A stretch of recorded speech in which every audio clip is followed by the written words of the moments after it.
In 2006, I was taking a walk down the central street of a town called Puerto Ayora, the largest populated center in the Galapagos Islands. I noticed more or less right away that there was absolutely nothing to buy that had anything to do with Galapagos, or even Ecuador for that matter. And so it dawned on me at that moment that, why does this make sense? I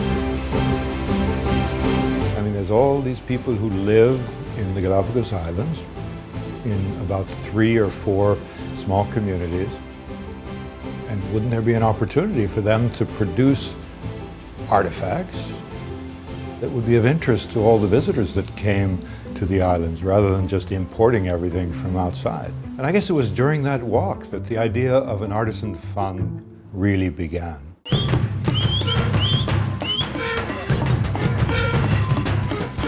The Lindblad-National Geographic Artisan Fund was developed as a framework within Lindblad Expeditions to reach out into craft communities where our ships travel to help support the artisans and craftspeople in the places that we explore. Handcraft production constitutes a $35 billion yearly business and is the second largest income generator in the developing world, second only to agriculture. For each of the artists, their journeys are unique.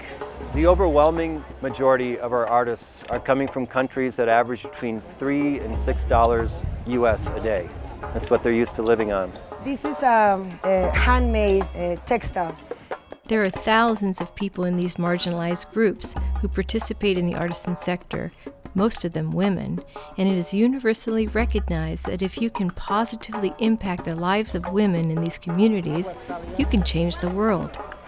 We have many widows, and those women wouldn't be able to support their children's education if they were not involved in this textile production. It was really to just help women financially. These were women who had no means of earning an income. They're not educated, they're not in the public sphere to find jobs outside of their homes, and they're not allowed to by the cultural norms to be working outside. People still view artisan craft as being something very soft and not real. And what we believe is that artisan craft is really meaningful, not only for communities and carrying on cultural heritage, but also for creating economic opportunities and giving people hope and taking pride in their culture and just being a part of the global market. I think there's a huge demand in the United States, of course, but globally as well for handmade traditional goods. And there's just a disconnect between sort of the consumers and the buyers. I never thought that starting by myself eventually I was going to grow up to supporting 20 people. It not only impacts their livelihoods, but it impacts the livelihoods of their families and their communities. 2/3 of the world's handicraft market is produced by developing economies, and that's why supporting policy initiatives to connect these small-scale artisans is essential to improving the standards of living for millions of people in these nations.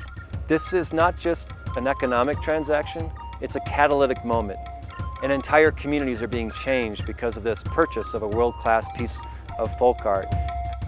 Artisan enterprise creates jobs and income and the continuation and handing down of ancient crafts and artisanal techniques. Now their children are becoming to be professionals thanks to their work and income created through this art.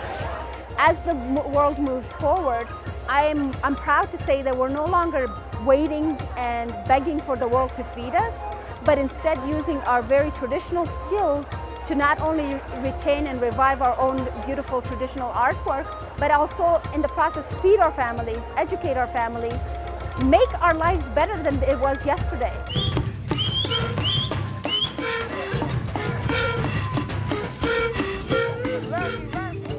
The idea of an artisan fund began as a consequence of a lack, and as a consequence of seeing an opportunity.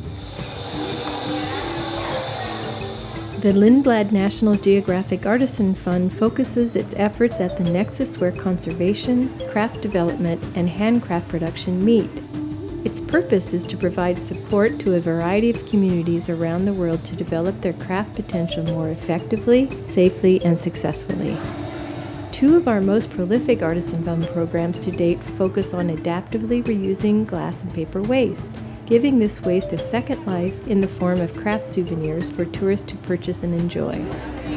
Products created as a result of these programs are now sold worldwide. We can continue to support them through helping them with product development and then selling their products in our galleries and markets on our ships.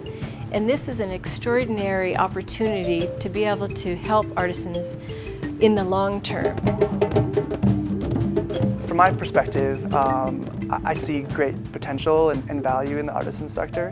We have an opportunity to both create livelihoods, but then also to help grow national economies as well. This is a work of joy to work with these artist entrepreneurs and help them realize their vision for creating value back in their communities. It's never been more important to make intelligent, informed, bold, ethical decisions and to be the conduit that links design and development to commerce and markets, to consumer education, to legislation and policy. Together we are much more powerful than separate.